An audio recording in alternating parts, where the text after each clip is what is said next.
So thank you, Joe, for joining me today. This is an exciting time for mini mall storage properties, and we wanted to take a little bit of time and an opportunity for us to look back and at just how we got here, and also to be able to look at some of the amazing history that mini mall storage properties has in the self storage industry, and exactly how you, Joe, have been a huge part of that. So maybe I'll start it off with just asking you that simple question. You were a pioneer in the self storage industry when you opened up your first mini mall location in 1977. What really brought this on, and what inspired you to get into the business? Well, I had just wound up a previous operating company, so I was looking for and exploring for a new startup venture. I needed something to replace what I had just left behind. So I had heard about a convention, a builders convention in Dallas, Texas, and I decided to attend it because they usually had some pretty good ideas over the years. So I went there and saw the heading mini warehousing for a discussion. And I attended the whole series of them. And I became so enthralled with the idea that after leaving there, I spent and directly went touring the southern US states. And I started visiting and talking to the owners and operators of various mini warehousing. Note the word warehousing, they called it, which I later rebranded to self-storage in Canada. And I think that caught on in the States, and that's why we have the industry called self-storage today. I take a little credit for that. Incredible. Now, the industry there at that time were only looking at self-storage as an interim use of the land. But as it turned out, self-storage was the best use and value for these sites, and are still remaining to this day. So I wasn't flush with cash at that time, and there was no borrowing possibilities for this new venture. So I wound up leasing a large portion of an older city building that was being offered for lease at the time on the edge of downtown Calgary. But it was an immediate success. We've loaded up, filled up, rented all of the first portion of this building with tenants from our campaign, and it was obviously a real success. And there was a crying need from the public. That's incredible, Joe. It is. It was like a rebirth of my marketing days. But the next stage of our growth was for Mini Mall Self Storage Limited, was to build a second facility and eventually a third one in the location that was a really unserviced area in the southern quadrant of the city.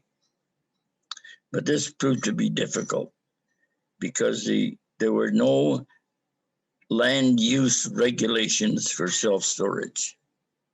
It was a headache with the city getting approvals and getting it into their land use bylaws and so on. So that took a lot of time and so on. And it wound up being the breakthrough for getting into other cities and provinces. And so that second and third facility that you put together, Joe, those would go on to become the 77th Avenue facility that's now currently part of the Mini Mall Storage Properties portfolio as it is today. Is that correct? Right. The second one that we built at the junction of 9th Avenue and 17th Avenue, that one was built some 60 modules of self-storage units, all with multiple doors in them, in units of 20 feet long and 24 feet long. I remember we had to fit them into the site. We only got a lease for 5 years, and they then booted us out of there and figured they could make more money by leasing it to somebody else. But in the meantime, I had been anticipating this, so I had was able to purchase an adjacent piece of property right at the junction I mentioned earlier. So I'm curious, what are some of the biggest changes that you've seen in the industry since you first founded Mini Mall? The first and most difficult thing was getting the knowledge of what self-storage is and presented to the people of Calgary. You had garages and their backyards and basements all jammed full of stuff. So there was a crying need for it. But since we started it, we've come to the fact that security was a big factor. The ease of access and the overall appearance of the buildings, the modernization of it, and the public recognition of what self-storage properly run is like. Well, and it obviously kept your kids and Anthony pretty darn busy as well. Yeah, well, they were all involved. I had one son, Peter. He ran the Vancouver and Victoria operation, and Chris went to Toronto and he ran the Toronto operation. And Anthony was the one that picked up on it the most, and he always had in the back of his mind, Dad, it'd be a good business to carry on for a while, And of course, he had vision as a kid, and he worked hard. He was a hard worker, as you know, he still is. So I'm curious, Joe, how did you come to decide that it was time to take this next phase of life and to sell your last storage facility?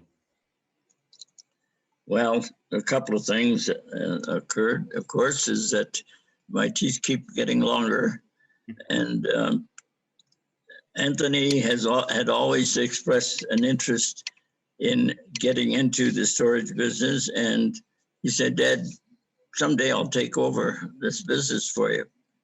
And of course, in the early part of 2020, he became serious and came to me and said, Dad, I think we're ready. And I said, oh, to what? He said, well, I think we're ready to let you retire. And so then we started our negotiations, which took probably a couple of weeks. But we finally came to an amicable solution and an agreement. And it just went from there. And Mini Mall self-storage became Mini Mall storage properties. So I'm curious, who's the tougher negotiator, father or son? Well, if you ask him, he would tell you I am. And if you ask me, I'd say he is. That's great, Joe. Yeah. So that's fascinating that you've had, this really is a true family business that you've built up here over the last few decades. So I'm curious, how do you feel now that you've passed the torch and you've moved on, and your son is now, taken over, co-founding this next stage of things? How do you feel now that knowing that your legacy is continuing on from here? Well, it's absolutely amazing. I mean, you tell us that's a story in itself. That that your group of people have done such a fantastic job at them. When I read the results of in less than a year, you've got over 25 separate sites, and God knows how many units that equates to. But it's got to be in many thousands, of individual rentable units, and spread across from Calgary to Vancouver to Ottawa. It's just amazing. There's no stopping you guys. It's just a steamroller, And I think you'll add a lot to the whole industry as you grow. Well, that's fantastic, Joe. I give you all the credit in the world for, one, building an incredible business over the last few decades, but as well in truly being one of the pioneers in the industry, who's led in so many different ways, and I think it's very obvious, obviously, and what we see today in what has become Mini Mall Storage Properties' first asset, as they've continued on that legacy and started building from there. So I thank you very much for taking the time with me today. Well, it's a pleasure to be able to tell you about some of these